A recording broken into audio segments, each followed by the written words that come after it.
Wa ashhadu anna Muhammadan abduhu wa rasuluhul mab'usu rahmatan lil alamin.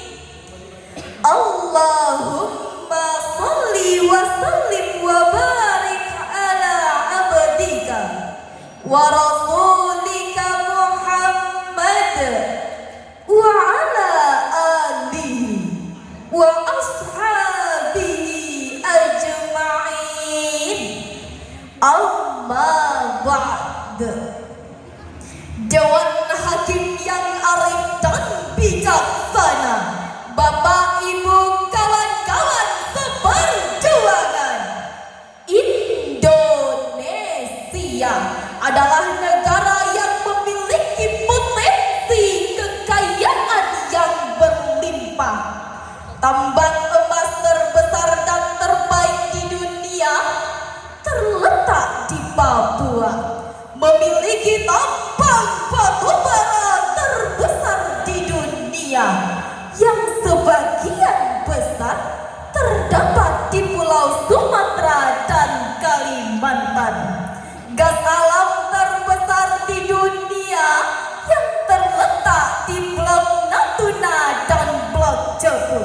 Hutan hujan tropis yang terbentang luas sehingga Indonesia menjadi paru-paru dunia. Kekayaan bawah laut yang melimpah ruah, kesuburan tanah yang tiada tanding, hasil tanaman yang berlimpah sehingga Indonesia menjadi eksportir pala nomor 1 di dunia. Kayu manis nomor 1 di dunia. Cengkeh nomor 1 di dunia. Kanada nomor 2 di dunia. Ironisnya hadirin, kekayaan tersebut belum mampu mensejahterakan rakyat Indonesia. Kekayaan tersebut masih dikuasai dan dinikmati oleh segelintir kelompok dan orang. Rektor Universitas Gadjah Mada, Profesor Dr. Pratikno mengatakan hingga saat ini aset negara sekitar 70-80% telah dikuasai bangsa asing. Sementara itu, menurut data KPK, kasus korupsi pada semester 1 2024 menorehkan kerugian negara kurang lebih mencapai 5,2 triliun rupiah pada semester 2024. Kerugian naik drastis dengan terungkapnya kasus korupsi PT Timah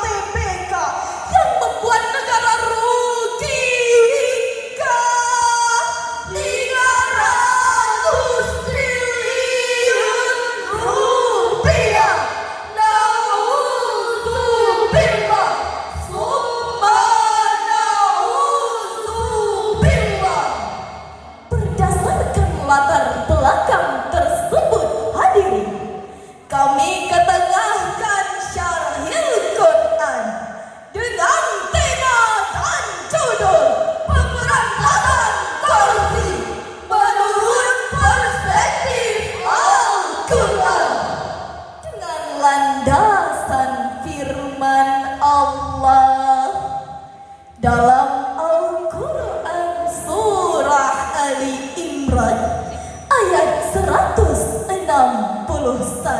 A'udzu billahi minasy syaithanir rajim.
Suyuti dalam kitab Lubabun Nuqul halaman 110 mengutip riwayat dari Ibnu Abbas tentang sebab turun ayat tersebut yang mengatakan bahwa tentara Islam kehilangan sutra merah hasil ghanimah di perang Badar kaum musyrikin. Orang-orang munafik berkata, barangkali Muhammad yang mengambilnya. Maka turunlah ayat ini sebagai bantahan terhadap tudingan tersebut. Lebih lanjut, Quraisy Shihab dalam Tafsirul Misbah volume 2 halaman 265 memberikan penafsiran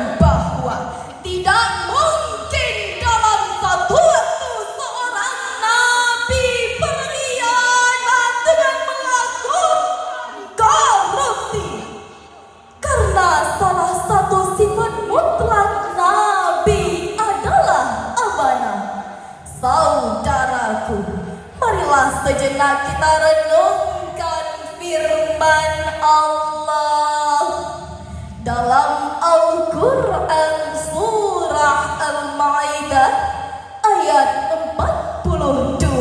Sama'una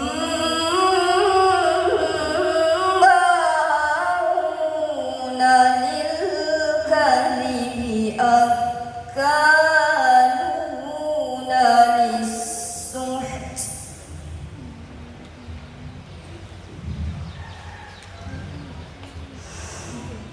Fa'in ja'uka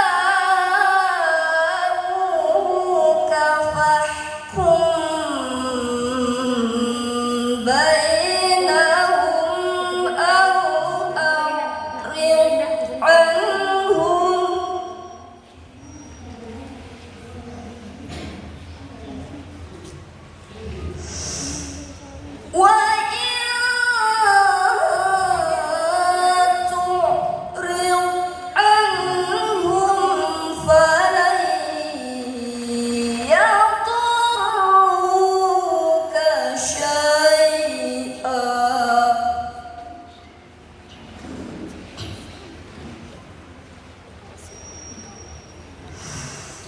Wa in hakamta fahkum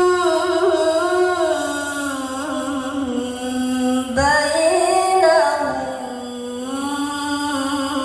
bil qist.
Mereka tidak akan membahayakanmu sedikit pun.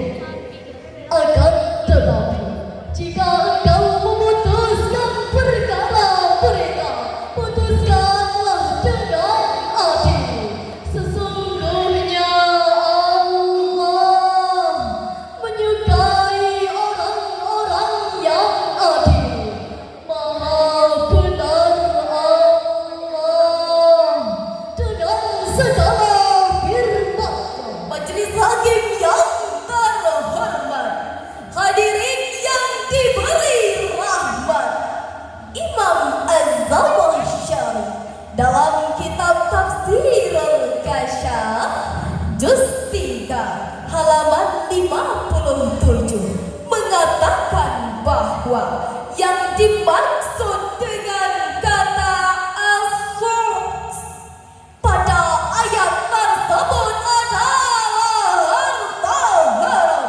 Sedangkan As-Sa'labi dalam kitab Al-Kashfu wal Bayan fi Tafsiril Qur'anil Karim juz 2 halaman 455 mengatakan bahwa menurut Umar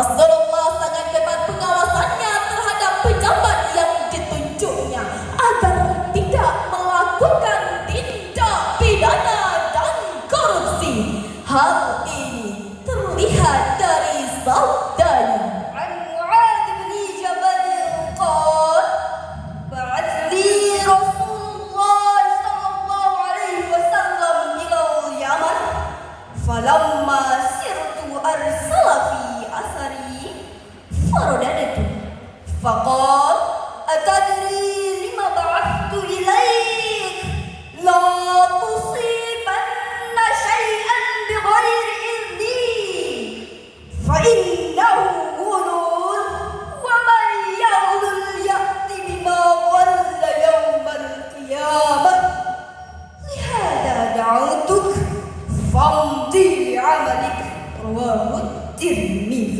Dari Mu'adz bin Jabal ia berkata, Rasulullah sallallahu alaihi wasallam mengutus saya ke Yaman. Ketika saya baru berangkat, beliau memerintahkan seseorang untuk memanggil saya kembali. Maka saya pun kembali dan beliau berkata, apakah engkau tahu aku mengirimmu orang untuk kembali? Janganlah kamu mengambil sesuatu tanpa izin saya, karena hal itu adalah gulu atau korupsi. Barang siapa yang berlaku gulu, maka ia akan membawa barang yang digelapkan atau dikorupsi itu pada hari kiamat. Untuk itulah aku memanggilmu. Sekarang berangkatlah untuk tugasmu.